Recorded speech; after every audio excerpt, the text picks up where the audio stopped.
It is December 15th, 2006. We have Brent DOERNER in the house. We do.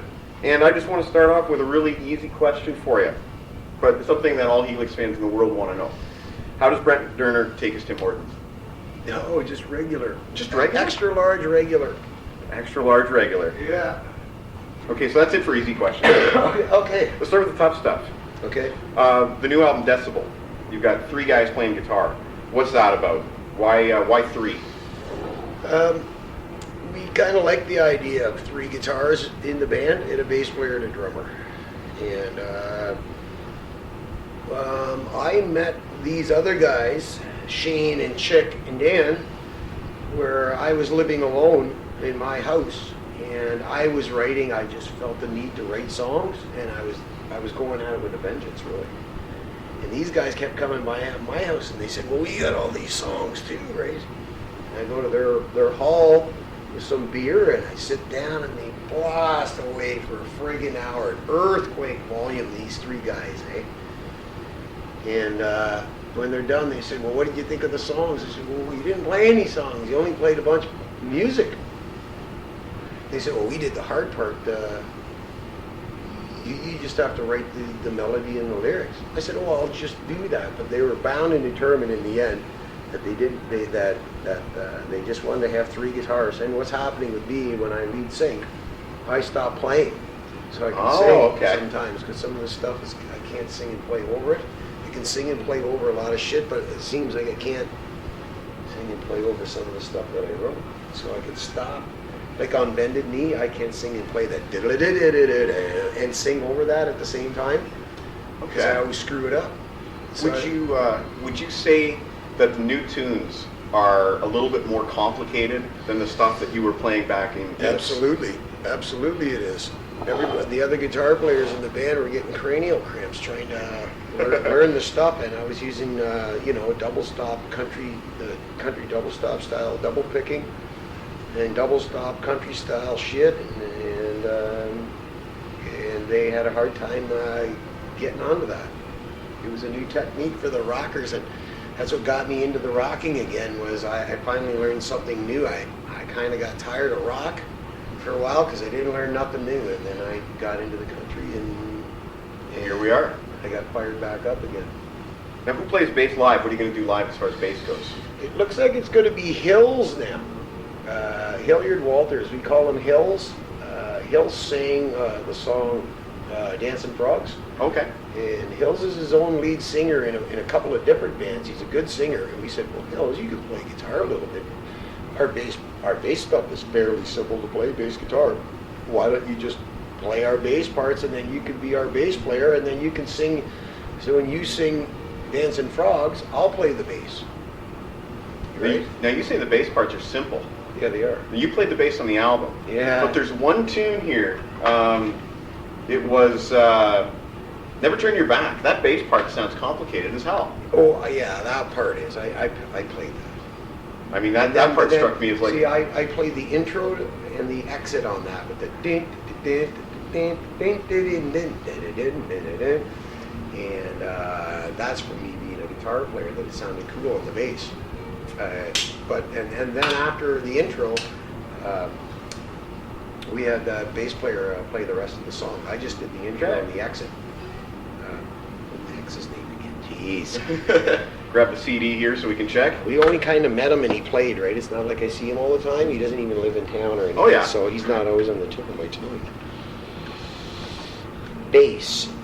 Mike Benedictine. Mikey, yeah. He came up here for free from Hamilton, drove up here, learned the songs, and recorded a couple of them for us, and drove home just to say that he was going to be on this record. That is very cool. Now, I've seen some of your guitars in the room there, and I was going to ask you if you guys were Gibson snobs, but I see that you have a variety of different guitars. But you have a Gibson. And there's a bunch of Gibsons on the album cover here. Yeah. So, are you a bit of a Gibson snob? Is that your favorite? Is that Shane's favorite? Is that Chick's favorite? I wouldn't say that. I think maybe Chick kind of, he likes his Ibanez too. I had Gibson flying. I had a Gibson Flying V. I had 3 Gibson SGs. I had a Gibson Firebird, a Gibson Explorer. I had a Gibson Melody Maker. I had one I missed. Either way, you have a Gibson lot of double Gibson. neck. Yeah. And I don't know, I find if you take a Gibson SG and go strap it on and go like this, they're all neck heavy, and the neck will go like that. I don't like neck heavy guitars. Okay. So, but the Les Paul that I bought's not neck heavy. Where if you go like this, the guitar will stay there. Okay. I don't like, and it's not because I want to clap my hands above my head. It's because I don't want to hold the neck up all the time. Just give you an example. I might have a hard enough time playing my guitar without having to lift the neck up all the time too, right? You mentioned that the country stuff has been getting you fired up to play again, but I'm also curious if getting up on stage there in Brantford at the 30th anniversary Helix concert had anything to do with you wanting to get an album out and get some rocking back in the blood there. I was kind of. I practiced a lot for that gig because I was really rough guitar playing. I hadn't been playing enough with my normal day job, right? Yeah. So when I knew that I was going to be playing in front of a whole bunch of people, and they were my songs, like the songs that I wrote on this Helix album, I don't run over them every week. You know what I mean? Yeah. So even like I had to run over them a bunch of times to remember my own songs. I don't play my own songs all the time. I heard some influences on this album that I hadn't necessarily heard on Helix albums before, but I'm just going to throw two influences out to you and just hear if I'm on track here. Cool. The song "The Sum of Two People," the first track in the album. Yes? I hear grunge. Is it influenced by grunge at all, or is that just a coincidence? No, I really worked hard as a guitar player. Like, we kind of know that pretty much it's all been done before. And I knew that to write another album with the same 4 chords that everybody's been using for the last 20 years is probably not going to catch anybody's interest too much, right? So although the Sum of Two People is 4 chords, they're not the 4 chords that everybody would normally play. They're disjointed chords. Right. And I work really hard at getting unique titles. Like, I've never heard of a title even close to that, and I want unique titles so that I can have unique songs. So I've tried to use and 6/8 time and 4 unusual chords put together in repetition. And it was one of the coolest lyrics on the album, I thought. Yeah, it was kind of out there. It was. And I when I wrote it, I wrote the chorus first because I liked the title. So when I have the chorus, I can go ahead and write my verses because I know what I'm going to be writing about. If you got your chorus first, right, then it's a little easier. So the sum to me meant, like math. So when the internet typed in mathematical whatchamacallits or whatever, Right. and I saw all these different high-end maths things, and I just picked the words right off of there. Measurements and integrals. Like integrals was one of the words. I just picked them right off the internet and turned it into like 1 + 1 doesn't equal 2, and just all the math words. I'm measuring and counting that little black number you're wearing. Right? On A Body for You, there's some dueling guitars there, and the first thing I thought was Thin Lizzy. On what? On A Body for You. Really? That was what I thought. But then again, Cool. when you hear dueling guitars, Thin Lizzy. Well, I'm going to tell you, I can't take credit for a guitar lick that I didn't write. Okay. When I joined Chick, he brought that he had that and the intro too. So and A Body for You is the first song that I've ever written in all my albums that I didn't write the guitar part to it. Okay. So I wrote the lyrics and the melody to Chick's guitar lick, except the chorus where I wrote the chorus, right? Okay. So it was really kind of, I was just going, wow, I've never tried this before, and it's actually working, because I thought he had a good guitar lick, right? Right. And he's just all rock chick. He only wants to write high energy guitar rock, right? He doesn't get too fancy either. And we didn't want, if you notice, there's actually no slow songs on the album. Yeah. That's just the way I like it. I did notice let that. somebody else put slow songs on their albums. Thanks. So in other words, when I say grunge and Thin Lizzy, I'm totally off base. But that's cool. Now, you wrote a lot of the lyrics. Did you write all the lyrics? No, Shane wrote all of his song, Never Turn Your Back. Okay. He wrote the guitar lick, and he had all the words and the chorus written, but his chorus was broken, I thought, and I helped him fix his chorus. Okay. And I helped put up the changes in the song for him. And but Shane is that's generally his whole song, and he sang it too good. So I hardly played on Shane's tune at all. Oh, cool. I let Shane just run with that. So this is a band, it's collaborative, the songwriting is all collaborative. It's so much fun, I tell you, when our band gets together, it's like the friggin' Decibel comedy hour. It's fucking, do you think you can get on the word edgewise? And I'm serious, we get together, it's just a friggin' laugh. I don't know how it can be so funny, but it is. Every time, about anything. So when the band plays live, is it going to be a party? Is that going to make it a party? Well, for sure it will. I mean, as far as, depends what you mean by party. I mean, Chick doesn't drink, Dan doesn't drink. Will it be a party for the audience? I mean, will you guys get up there and will you just force the audience to have a good time just because of the way you guys have a good time in rehearsals so far? Well, really, I don't know if you're going to see me jumping around like I was in Helix or like when I was 20 years ago or anything, or 15 years ago. Our songs don't really lend themselves to being going absolutely friggin' crazy. I think we just tried to write something else. Even in like taking the color out of the blues. Yeah. I still tried to get away from the all normal guitar chording, so that I didn't want people to come along and say, "Hey, that sounds like something else I've heard," or even worse, they go, "That sounds like everything I've heard before," right? Right. And I can't have that. No cheese. No cheese. So if Decibel has a slogan, is it no cheese? That would be it. Okay. Yeah. Now, as far as I know, correct me if I'm wrong, but this is the first time you've done vocals on an album since White Lace. Yeah, that's right. So how was that? What was that like for you? Were you nervous? Didn't really want to be the singer, really. We kind of looked around for singers. That's how we got Hills on the one song and Shane to do the other one. We recorded 12 but only put 9 on there. The other 3 are just sitting there unfinished. Okay.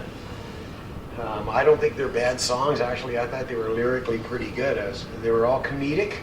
And speaking of lyrically comedic, we tried to put that on the album. There's no dark, there's no kill, there's no blood, there's no death in the lyrics anywhere. Mm-hmm. If there's anything, there's tongue in cheeks all over the place. Mm-hmm. Stainless steel emotion. I'm looking through the keyhole of the locked closet door. I yelled out, "Please let me out. I won't do that anymore. I don't know what to do. I love you." You know, you just put comedy in.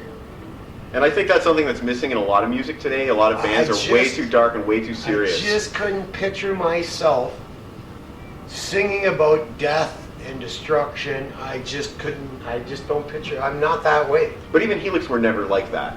No, I mean, that's true too. There were serious songs, but most of them were about people's relationships with each other. Yes. A lot of these songs are love songs in a funny way. Yeah, I noticed that. Dancing Frogs is a love song. That guy frog really likes that chicken frog in that song. And he's got a ooga horn to prove it. Now, what's the Zamboni got to do with the frogs? Oh, that's because that's Hills. He drives a Zamboni at the Waterloo Rec Center. Oh, no kidding. That's what he does. And that's what we got the best damn Zamboni singer, operator, driver, lead vocalist in the country, man. I think that's probably a first. That's probably never happened before in the whole history of rock, from the 50s to now. That's never happened before. Yeah, we tried to keep it all light, and and I was trying to sing Dancing Frogs, and I knew I was failing. I'm not that great of a singer, really. So he came in there. They said I was making Hills nervous by standing there because he'd never even heard the songs before. I sang it to him a couple times softly, and they said I was making him nervous, so they said, "Go outside, have a smoke, and come back." So we went outside, had a smoke, came back, he was done. That's it. That's One take? what you hear. No, 3. 3 takes. The time it took to go outside and have a smoke and come back, he was done. He never heard the song before. I thought that was pretty friggin' good. That is pretty cool. And his melody, he picked his own melody. He didn't follow what I tried to teach him. Oh. Yeah, well, he really roughly, loosely followed some of what I just said. And I didn't think this song, I didn't want to present it to the band because I didn't think it fit the rest of the song or the rest of the album.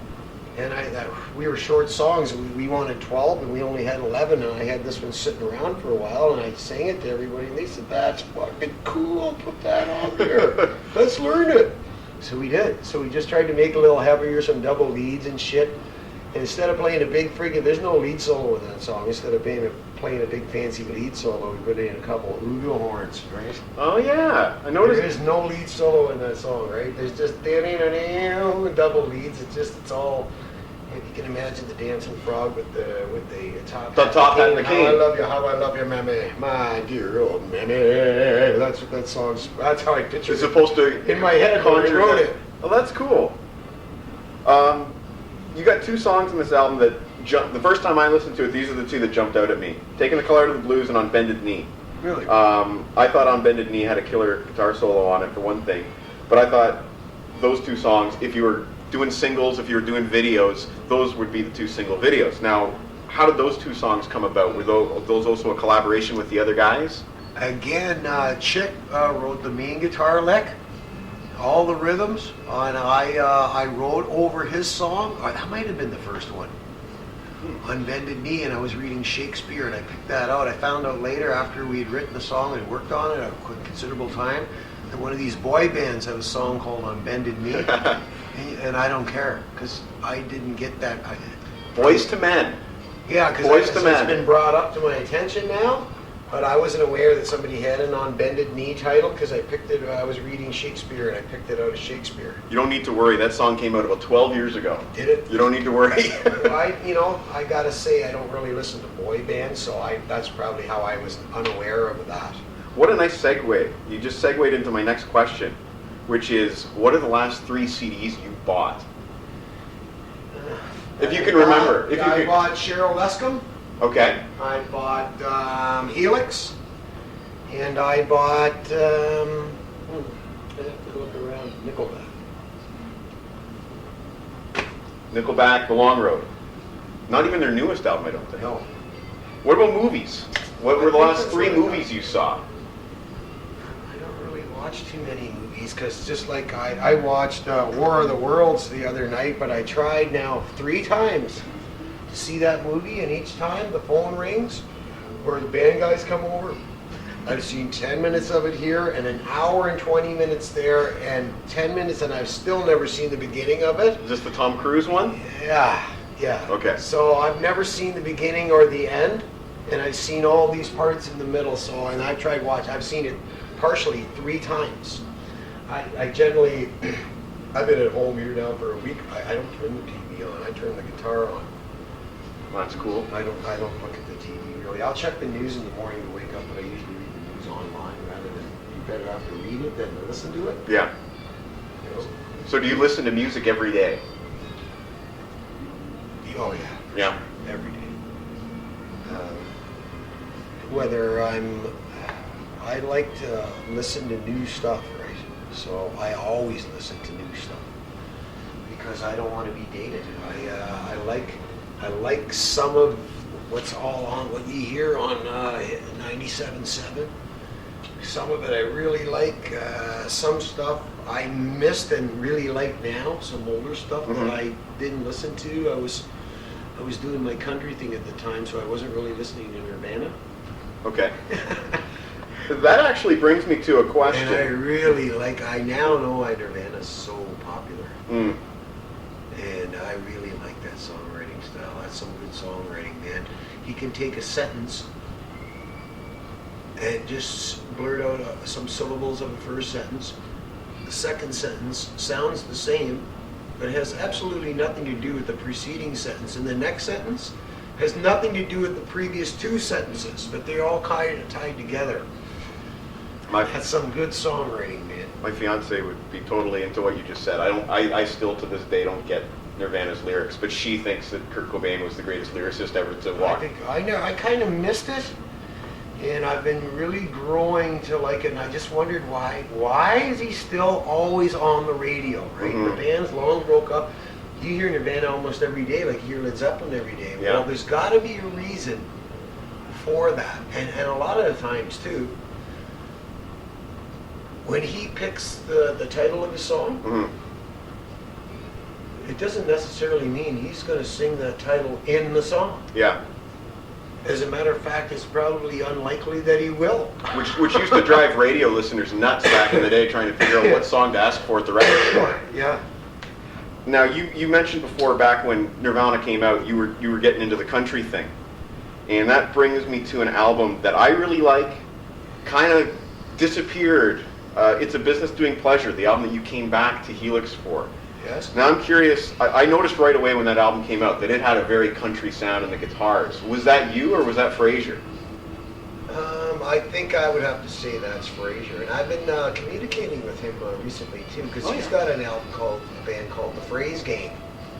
That's the Phrase Gang. I saw That's them on Fraser. the internet. I didn't know that. I Yeah. saw them on the internet. That's Fraser. We roomed together on the Helix tour with us two guitar players. Oh, cool. Paul was killed. Yeah. Yeah, we went back out about a year later, and Fraser and I roomed together. He was a laugh, that guy. I'll tell you, he's funny. I was a big Brighton Rock fan back in the day. Yeah. But that album, that's one of my favorite Helix albums, and I don't think it got a fair shake because of the different sound.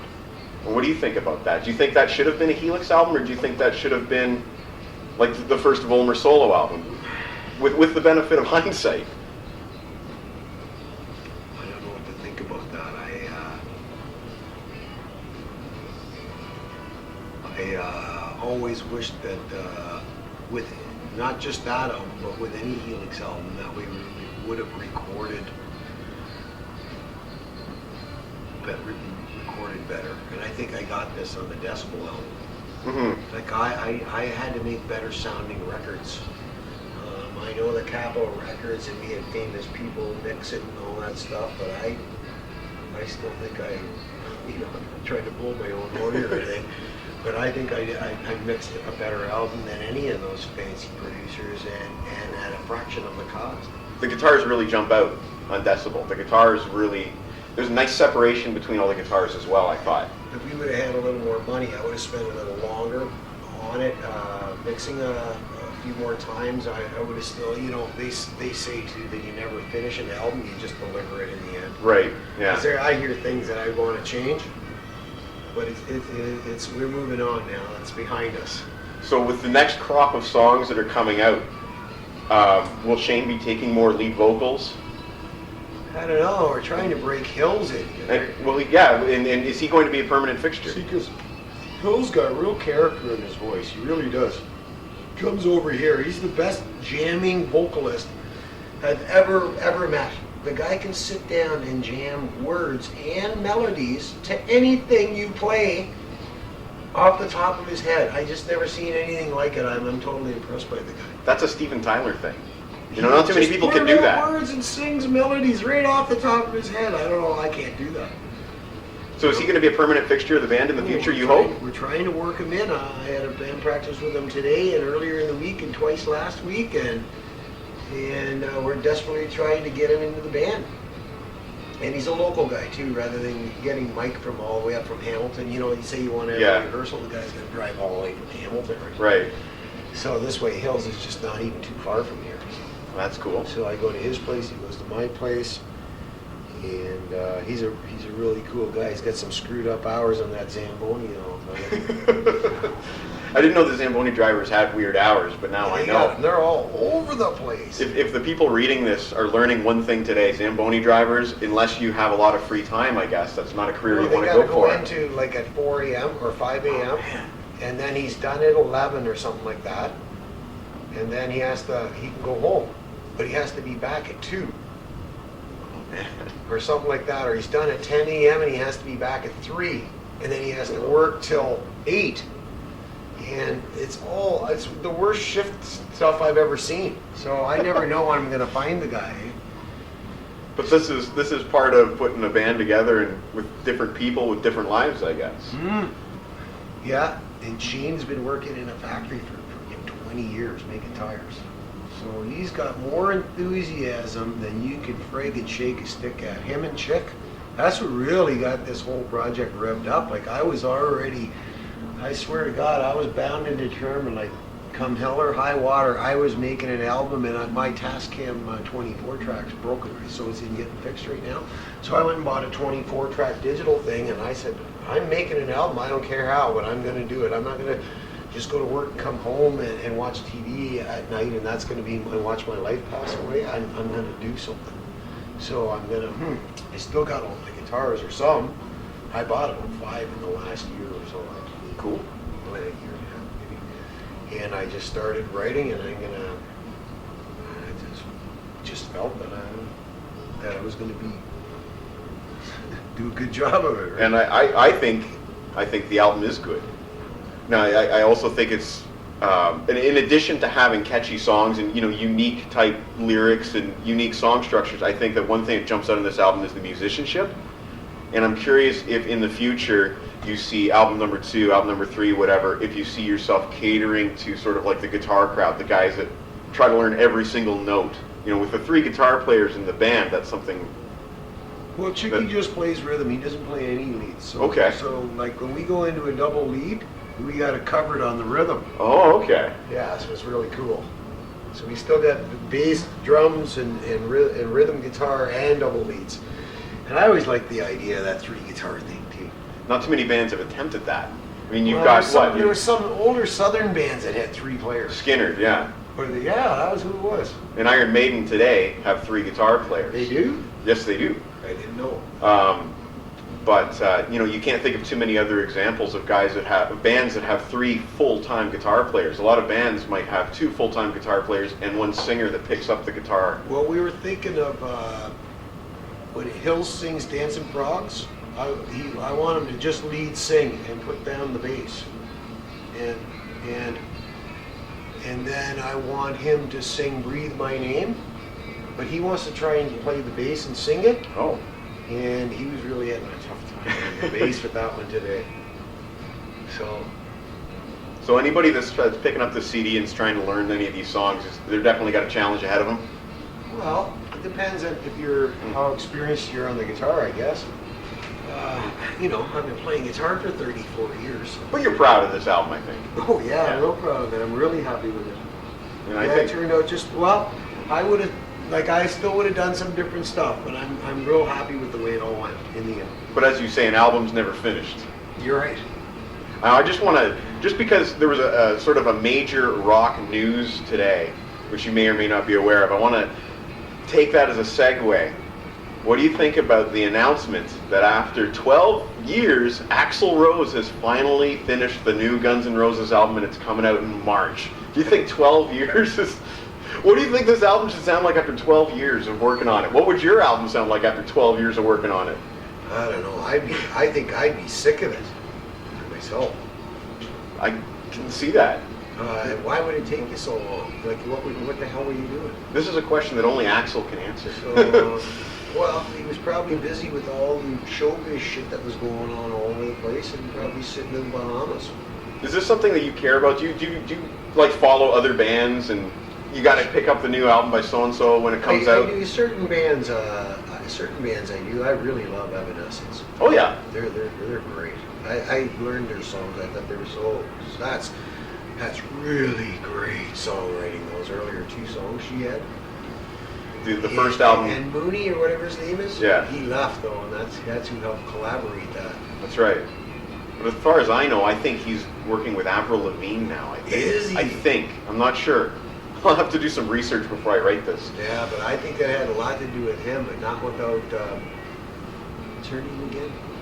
Amy Lee, I think. Amy Lee, without Amy Lee singing it with Innocence.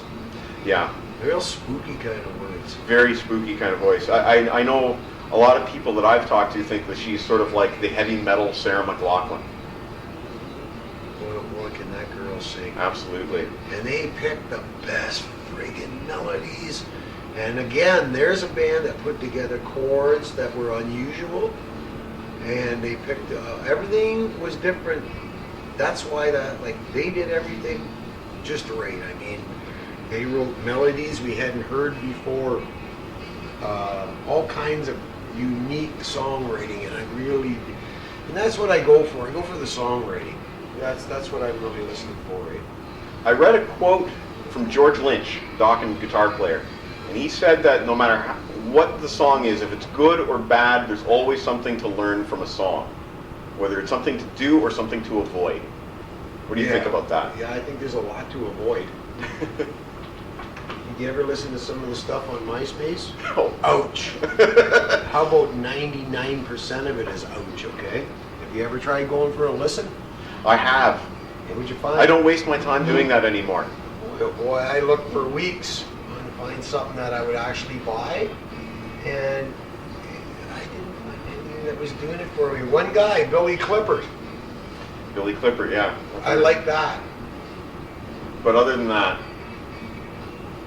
do you Couldn't find it on MySpace, but I heard some cool stuff on internet radio. But you know, that's highly illegal now. Mm. You know, you can download legally. Mm.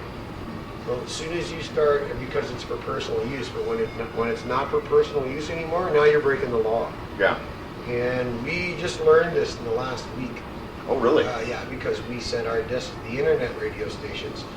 And SOCAN's out there, like our performing rights organization, and they're out there suing everybody's ass. Wow. Because that is a blatant break of the law, right? Yeah. And they're going after all the internet suppliers that help those radio stations. Right. So that's going to be another big ugly legal battle for sure. What do you And they don't pay royalties. That's right. Yeah. So we're not sending them our discs anymore. So would just learned that. Would you say that as far as downloading goes, you're fairly anti-downloading? Anti-downloading, yeah. And I'm guilty of it. But then again, we all are. Are you also anti? I'm guilty because, I'm guilty, but I still go and buy records. Yeah.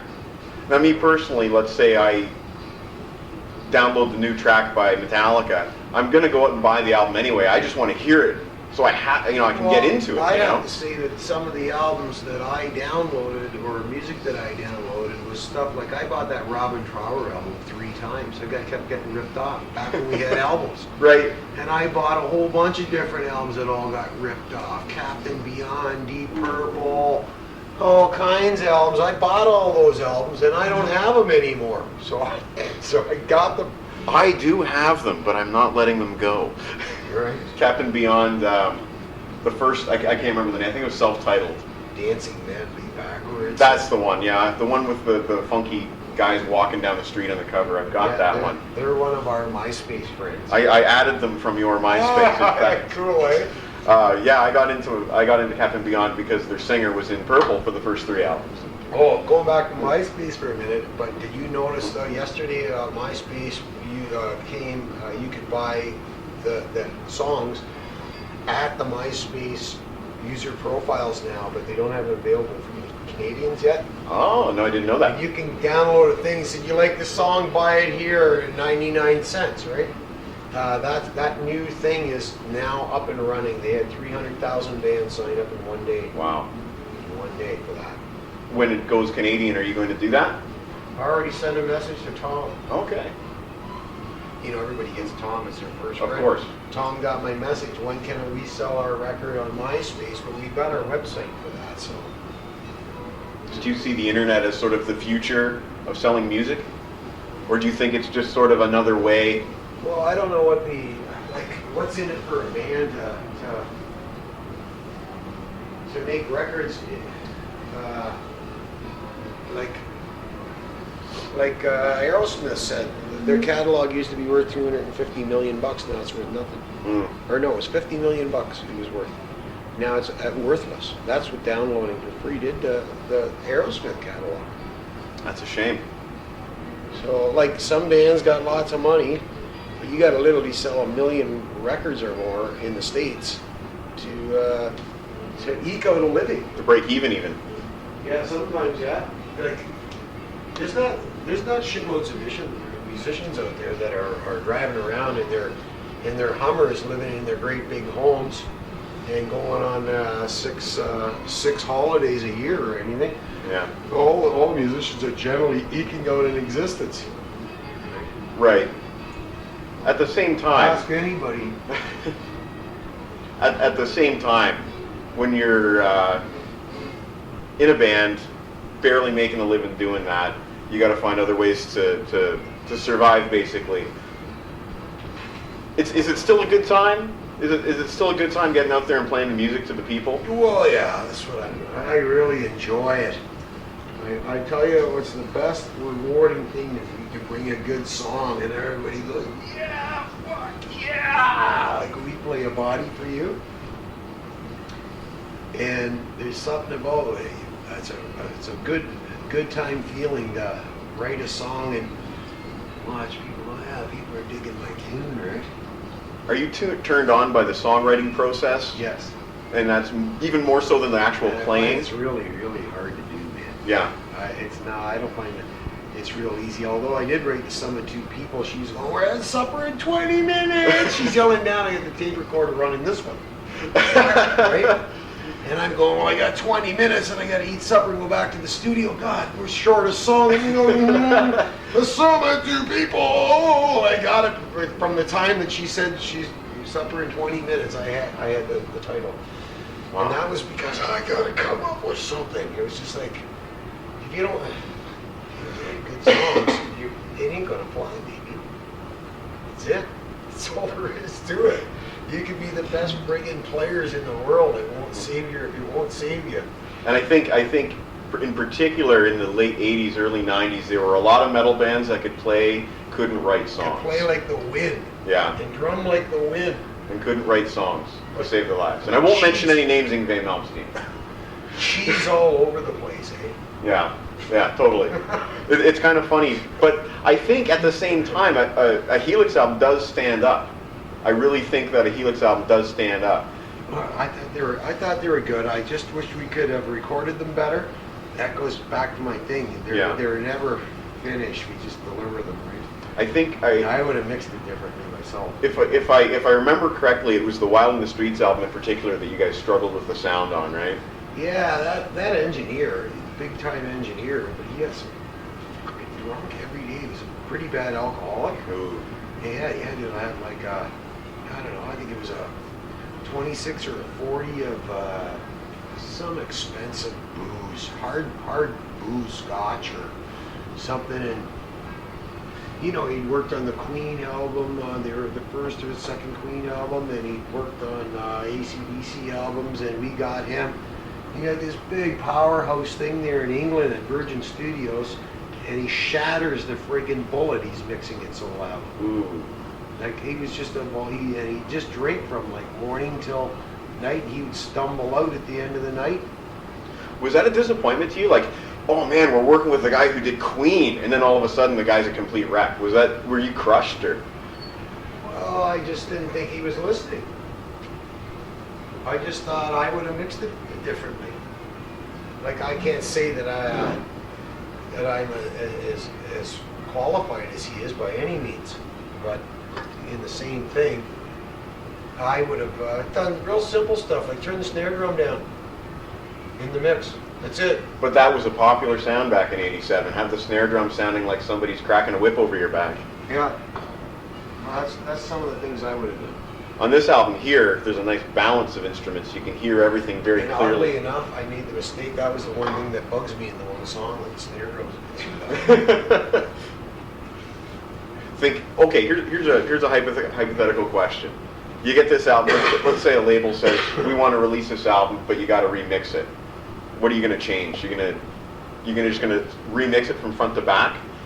What would you do if you had unlimited resources with these 9 songs?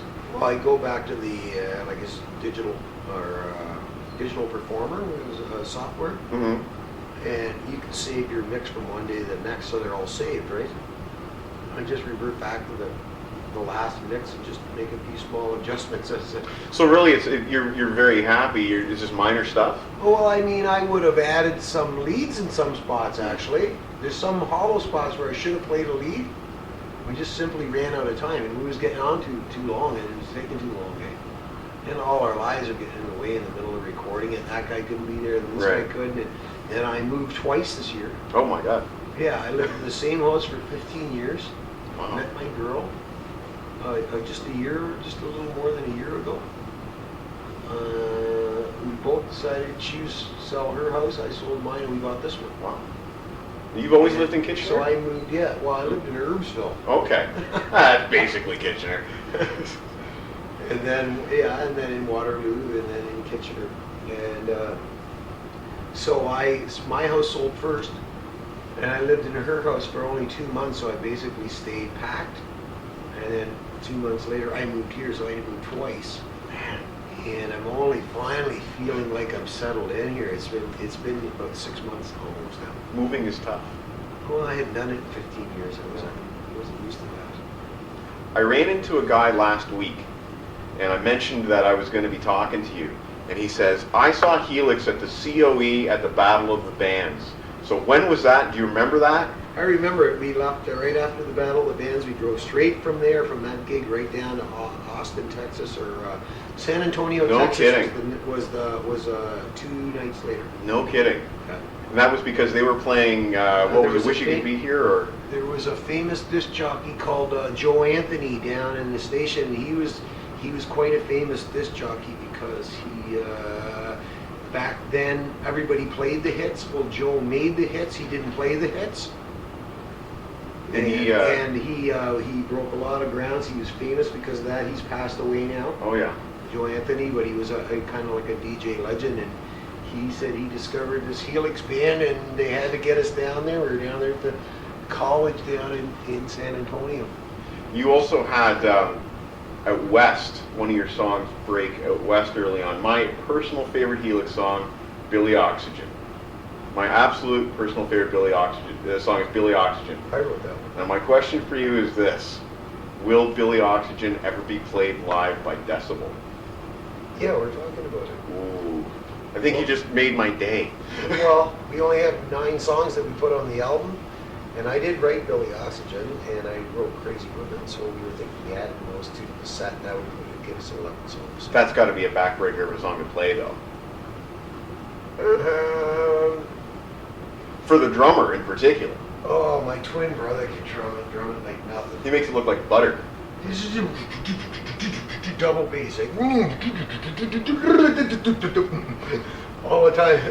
So it's because of Brian doing double bass that we could actually write that song, because he drummed and I just jammed away with his double bass thing he was doing, and got that going on. Anytime Helix played, my buddies would always say, "Are they gonna? I hope they play Billy Oxygen." I'm like, they're not gonna play Billy Oxygen. The guy that sang it isn't there. But you guys sang it at the 30th anniversary concert, and that must have been the first. What was that? The first time it was played since like '80 or whatever? Apparently, when my twin brother was out with the Helix boys, Brian, my twin, they did Billy Oxygen and Brian sang it. No Brian kidding. sounds like me, right? No kidding. We're twins. No kidding. That's good. I did not know that. So I would have loved to have seen Helix play Billy O with my twin brother. That would have been. He'd singing it. That would have been neat. That would have been neat. Yeah, I don't know. That's just my favorite song, so I had to ask. What about, now you said you're playing it live, you want to play it live because you wrote it. What about a song like Rock You? I mean, every Helix fan in the world knows Rock, but will you touch that stuff? No. I don't want to, no. I want to keep it, I want to keep it the Decibel band. And that makes sense. Brian's out there doing the Helix stuff, and that's Helix songs, and I just want to do the songs that I wrote, you know? That makes sense. I didn't write Rock You, so... Will you be playing new songs live that haven't been recorded yet? Or will you hope to? Oh shit, we got a bunch of them on the go right now. Goodness, another one that sounds kind of like old swing style, old-fashioned guitar, but real fast. So this band kind of mixes today's sounds with sort of like a classic old school guitar playing. Well, I'd say almost, I revert back to ballroom kind of swing and no kidding. serious stuff like that, where even Dancing Frogs lends itself to old style, spats, top hat. I thought so. You could hear a bit of that. When Where that comes from, because when I grew up, the Guess Who were always my all-time friggin' favorite band, pretty much. And I was crushed when I found out that Kurt Winters died, the one guitar player. Yeah. And they had all those old-style sounding songs, where they were tongue-in-cheek, and they were very tongue-in-cheek. And I like that kind of stuff. I like the fact that Burton Cummings kind of sang in riddles where you can hear that song 100 times and you're always trying to pick the meaning out of the sentences, and therefore it doesn't have a high burnout factor, right? Yeah, I agree 100%. I agree 110%. I try to, like when I'm writing, that's the big challenge. I don't want it to have a burnout factor. What were you thinking 5-6 years ago when the swing thing kind of became mainstream with the Brian Setzer Orchestra and Cherry Poppin' Daddies? That was real cool. Yeah? I seen him at the US Festival there live, eh? Oh, yeah. Oh, man, that was great. Brian Setzer did. Do you see yourself ever experimenting throwing some horns on there? No. I just wanted to be guitarist. And I don't know, we might have to maybe look at keyboards later, but we didn't put anything but just guitars, drums, and bass, and that's it. You don't have much of a history with keyboards. The whole keyboards thing, Helix didn't have a keyboard player. Doesn't do much for me, really. I don't know. Past like 76 or whatever, I guess you only had a keyboard player for like a year or something like that. Yeah, we had a keyboard player in our country band, and he was really good too. But I don't know. I don't know. Guitar, high energy guitar rock rules. That's it. What about boogie woogie piano? Are you into that kind of thing at all? Yeah, Burton Cummings did that Yeah. too. I love that style of stuff, that old style. That's pretty much my favorite. I'm not getting that anywhere, so I'm writing it. I'm trying to mix in rock with that. So you're writing what you wish you could go out and buy on the CD short shelves. Trying to actually emulate that old style, like when they did Runnin' Bear, and they did all those oldie. They purposely tried to sound old, and I think that even Aerosmith tries to give it that oldie sound to it too. And I keep reverting back to this oldies thing. And I don't mean regurgitated 70s rock, I mean oldies. Going way back. Yeah. Like when the kids that first bought Led Zeppelin records, when they realized there was a guy named Robert Johnson, and they started digging back to those records. It's the same kind of thing with you? You're digging back to your influences? Well, I played in an oldies band, and I really liked some of those oldies songs from the 50s. Yeah. They're the best songwriting, they really are. Like The Message today is a little different lyrically, but that's some really good writing songs. They've been playing them all for 50 years now, and they're still playing them, right? They just got why? Exactly. Because they're good. They're timeless. Yeah. What do you think about Buddy Holly? He was great. He wrote lots of good songs. I hear even TV commercials, they're still playing those oldie songs. Yeah. Diaper commercials and stuff. Yeah. Yeah. Elvis Presley stuff too, obviously. Yeah, Elvis was good. I had my other favorites, though. Like Elvis he had some good songs and stuff, but I listened to, at that time, and Elvis was still alive, because I lived in the country. Even though I was following music, we were listening to Uriah Heep, right, and Deep Purple and Black Sabbath, and I went into town to this guy's party on the Friday night in Kitchener, and I'm listening to this record. I'm going, hey, who is this album we're listening to? It's really good. And they all laughed at me like I'm an idiot. And they said, that's friggin' Led Zeppelin, you idiot. Well, it was their first album, and it had just come out. I guess these guys have been on it for about 2 months, and then I was out in the country, and it was I was 2 months late on the first Zeppelin album, right? Better late than never, though. Yeah. I didn't get into Zeppelin until they put out their box set, so I was really late. And those guys, then I said, you got to listen to that Supertramp Crime of the Century album. Man, that's going to be a big album. So Buddy says, he comes to me about 2 months later, says, I went out and bought that Supertramp album. It sucks, right? He says, that fucking thing will never fly. Well, wasn't it like one of the biggest albums ever? Yeah. And then Guns N' Roses came to Kitchener and played at Super Skate 7 where I was in attendance.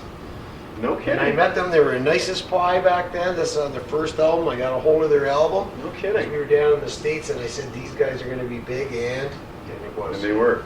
They opened for the Cult, didn't they? That's right, that Super they did. Skate? Yeah, and they blew the power out, and everything got ruined. It was almost a riot. It was this close to a riot. That's a Guns N' Roses show for you, though. Yeah, in the Super Skate 7, though, eh? That's crazy. I saw him, it cost was $12 or $15 or something. Wow. That's something. I know. Right in Kitchener. Yeah. A lot of people they always talk about certain shows in Kitchener. They talk about when Guns N' Roses played at Super Skate 7. They talk about when Kiss played back when they first toured here, like in '74. I didn't go, but I did see Rush at the WLU on their first album. With hell yeah, the Working Man. I think that's what it was called. Before Neil Peart was in the band, was it? Yeah, I think so. Were you? I saw Rush there. I saw Montrose play in front of Joe Cocker at the University of Waterloo. Kidding. Montrose. With Sammy. With Sammy. Oh, that's cool.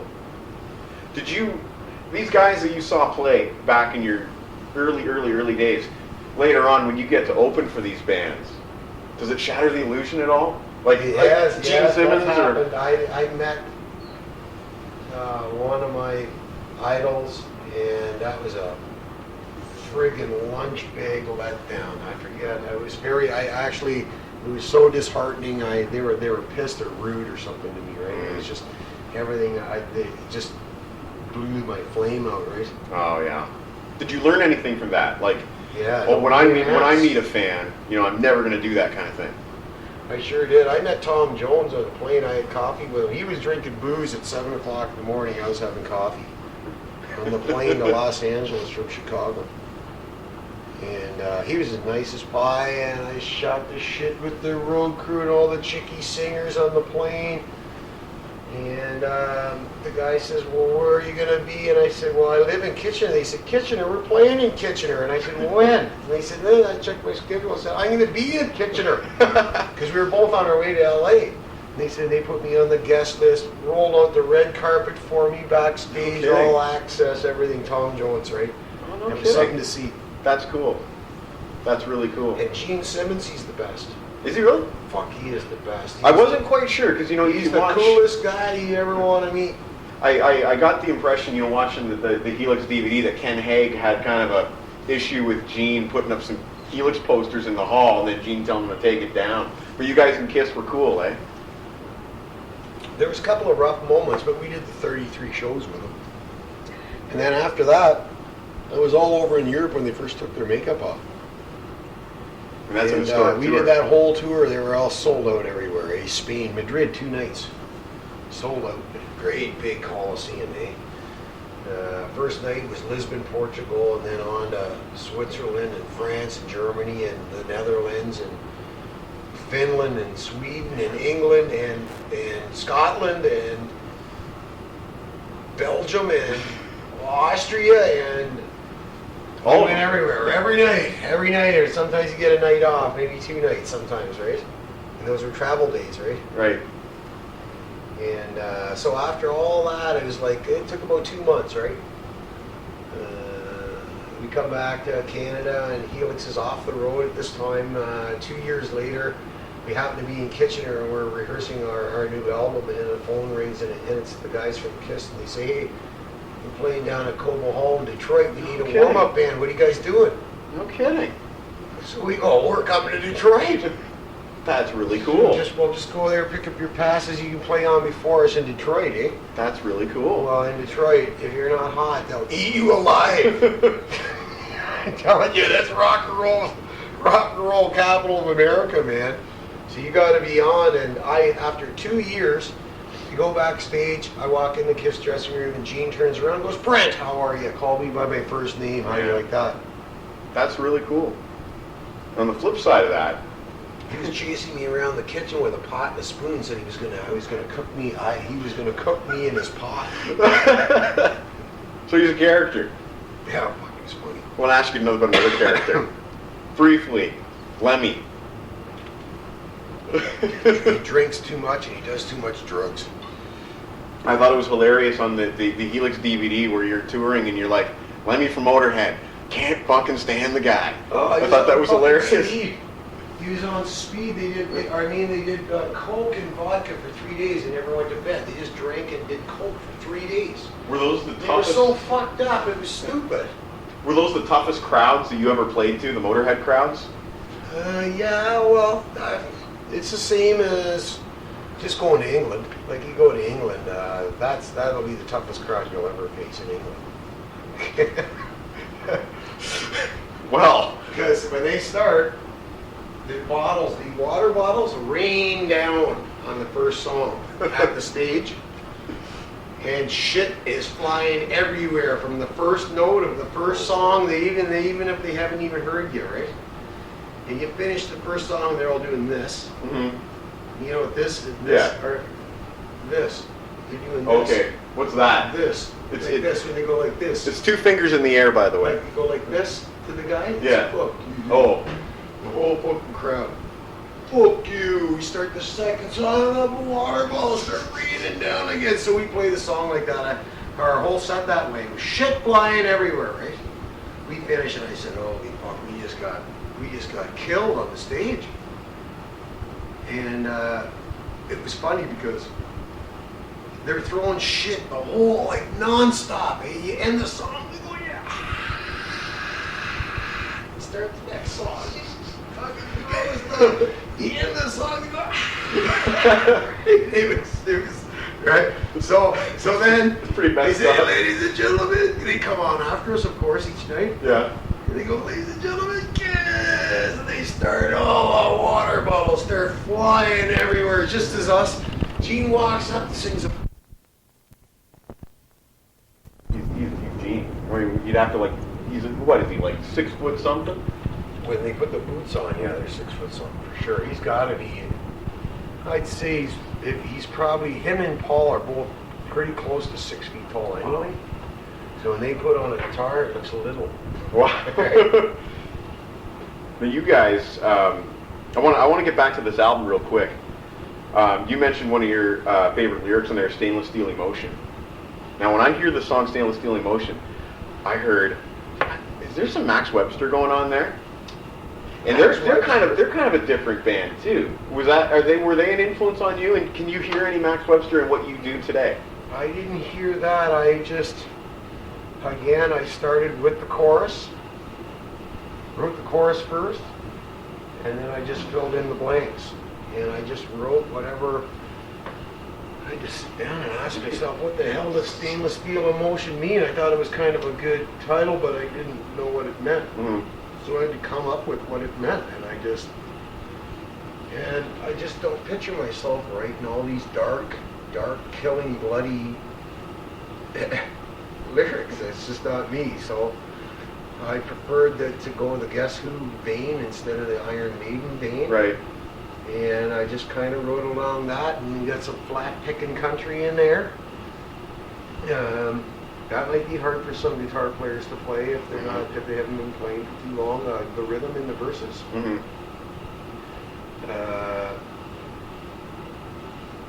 And then we put the voodoo lick in the middle of that one, Mm-hmm. which I thought was an unusual lick that I haven't heard before as well. So I'm gonna have to play the album again when I get home just to hear everything you're talking about. Because just like voodoo. Right. So I wrote a lick there that I wanted to make it a really long round rather than a short little lick. A long round, once around, before you come back to repeat, eh? That's cool. Yeah. And that you think? And there's other things that we did. Some of the songs we started with the chorus. Like Taking the Color of Blue starts with the chorus. We sing, and that again, there's a different arrangement. It starts with the chorus. It does one verse. We do a solo, and it ends with it has one more chorus, and the song's over. That's it. It's a chorus, a verse, and a chorus. So I tried to write different arrangements, right? But yet, it's a memorable song, regardless of... That's all country stuff too. How that one starts out. That being like a nut song. I got all my country shit in the middle of all my country ugly duckling bends in Fire in the Bedroom solo. Yeah, that's that song, Fire in the Bedroom. Again, I'm hearing influences that obviously you're not necessarily thinking of when you're writing it, but I thought, there's some Van Halen going on there. Come on. Yeah, seriously. But then again, it's all in the eye of the listener too, right? Sure, yeah. You come at it with your own perspective. Yeah, well, I was trying to write that to be kind of a rockabilly guitar, like sort of. That's how I was writing. That's how I pictured it. But then again, Van Halen, some of that earlier stuff they did do a lot of stuff that could be considered early rockabilly in some of those David Lee Roth albums. Yeah, and that one it goes into you're excited and you want to play Hell It Won't Go Away, Catch a Rabbit Any Day. And last night, or if a fire truck's on the way, tell them just to go away, don't want to put it out anyway. There's a fire in the bedroom. Again, great lyrics. Oh, a fire extinguisher in my head. And again, like, what does it mean? But, it does mean something. Yeah. Who's about sex? Who's your favorite lyricist? Who's your absolute favorite? Is it Burton? I don't really say I have a favorite. I'm influenced by the whole picture. I'm not just a lyricist, so I'm influenced by the whole picture. Mm-hmm. I think it's got the lyrics, the melody that you sing to your lyrics, and the guitar licks that you're singing your melody over, all got to kind of fit together as one. There's no, I don't want to, I really struggle to not go where, it might even sound impossible when you think it's all been done before. I'm trying to look for other ways to play guitar rock where it hasn't been done before. Right. I don't know if that's possible, but that's what I strive to do each time, and that's why I really struggle with the songwriting. I work really friggin' hard at it. Pete Townsend once said that he thought the electric guitar would be obsolete by 1980. And here we are, it's 2006, and guitar music is still happening. But I think maybe he was getting at the same thing that you're getting at. What do you do new? What do you do to push it forward? Right, I like certain songs. Like I really like Billy Idol. I really like Default. I like a bunch of them. Hinder, there's some good songwriting. I like Shine Down. Mm-hmm. That guy can really friggin' sing, man. Mm-hmm. The guy in Shine Down. Oh, yeah. I dare you to tell me to walk through fire. God damn, that guy can sing. Audio Slave, man. Oh, Chris Cornell. Man, Chris can Cornell. Sing? Yeah, absolutely fantastic singer. Yeah. He's got real character, and that's what I like about Hill singing. He's got character in his voice. Yeah. And hopefully we'll get to hear more of that. So how many songs do you think you've got ready to go if you were to sit down and make another CD tomorrow? How many songs do you think you get ready? None ready? No, I have a whole bunch of shit there, and I just recorded Shane yesterday. But this album's only been out about a month. Yeah. So, well, I obviously... We got a whole bunch of stuff going on for only just people we're still trying to even get it even heard. Yeah. Or even make people aware that it's even out there. Like our website guy puts certain catchphrases and catchwords in the pipeline that when you type in Helix or something, they will come up. Well, Google doesn't update that kind of stuff for like 120 days. So that stuff's not even in the pipeline yet, right? Yeah. So, and that'll all be coming to fruition in 3 months. Probably 8 weeks anyway. Back in '78 or whatever, Breakin' Loose came out, an independent album. You guys were an independent band way back, doing your own records. Now you're doing it on CD. So, from '78 to now, what has changed? What do you have to do different as an independent artist today compared to when you did Breakin' Loose?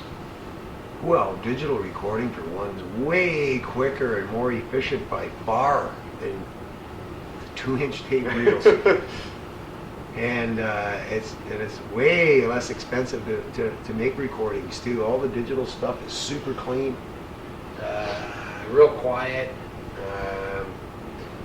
You can see your project when you're working on it. You can just insert fades in and fades out on certain tracks and not other tracks. You don't ever have to remember. It'll always remember. It never forgets. You got battery backups and hard drive backups and backups on backups and power supplies, and there's all kinds of shit that's different about it. You can record with these. You can back up in a blink of an eye. You don't have to read all the tapes backward. So you're not an analog snob by any stretch, like, say, Tom Schultz from Boston would be. I don't know if it's going to make that much difference. Like, listen to all the good albums out there. Everybody's recording digitally anyway. Yeah. There's still, that's the studio side of it, the like where your engineer sits, but the other side is the important side, where like the studio we were in had carpet on the floors, and I asked permission to cut the carpet and roll the carpet back because I wanted concrete floors. We rolled back all the curtains and bare concrete walls. Mm-hmm. And we made as much bare concrete as we could get for the drums. That's how we recorded. So what I'm trying to say is the room that you're recording, you'll have a lot of difference on drum sounds. And that's an art, recording the drums properly. Yeah, and there's certainly enough rock albums out there with really bad, terrible sounding drums. Yeah. There certainly are. I certainly don't know how to do it. I just know in the end if the engineer's doing a good job or not. Yeah. That's all I can As long tell as it sounds good to your ears. ears. You can't wear all the hats anyway. Let the guy figure it out and just say, does that work for me or not? Does that suck or does it sound great? That makes sense. So this album, roughly speaking, how much recording time? We started January 13th, cutting a hole in the guy's house wall. Chopped a big hole in his wall. And drywalled and taped, and I put a steel sound door in there for him, and we finally, in the glass, I installed the glass for him, and we got started about 2 weeks later, and we took about 3 months off in the middle of summer while I moved, and I don't know, I had so much shit going on, I just lost I couldn't concentrate on the album, I just couldn't. I had all kinds of things to settle, legal and otherwise, right? Right. So I just couldn't concentrate on the album. So I don't know. We probably, you're the first person to ask me. I wonder how long we spent. I'd have to say, I don't know, 100 hours. Maybe I don't really know, 42 full weeks. No, we probably 4 weeks worth, probably in the end, solid. Like if you were doing 8-hour days, Right. for 4 weeks every day, probably. Compare that to Breaking Loose. Breaking Loose was painstaking. The guy didn't know what he was doing. Oh. He was supposedly knew what he was doing, but we were in the middle of friggin' nowhere in this old revised church or schoolhouse or something like that. And,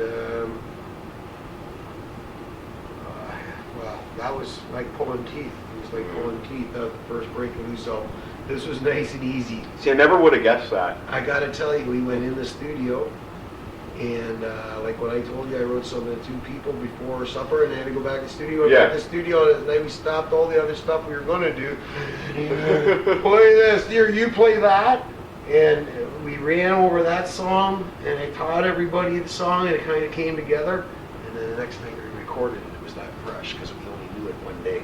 Why did you decide to lead the album with the Sum of 2 People? What is it about that song? Just thought it had a lot of variety in it. We do a complete turnabout phase timing change in the middle. Yeah.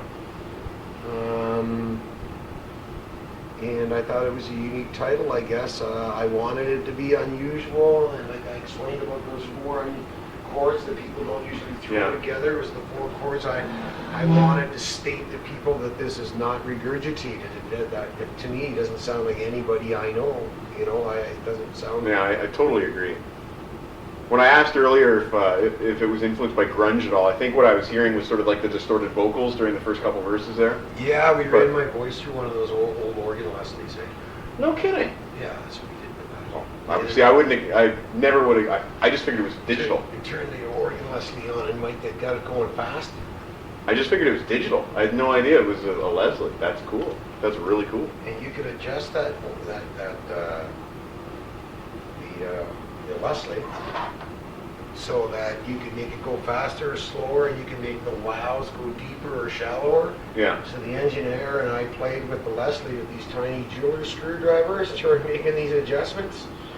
And there you go, because I wanted to go wow, wow, and slow. You can get, and then you can even adjust how fast it speeds up and how slow it slows down. It's got all those adjustments on it. So I said, you got to overdrive it. You have to make it more distorted, right? Like John Lord on Fireball.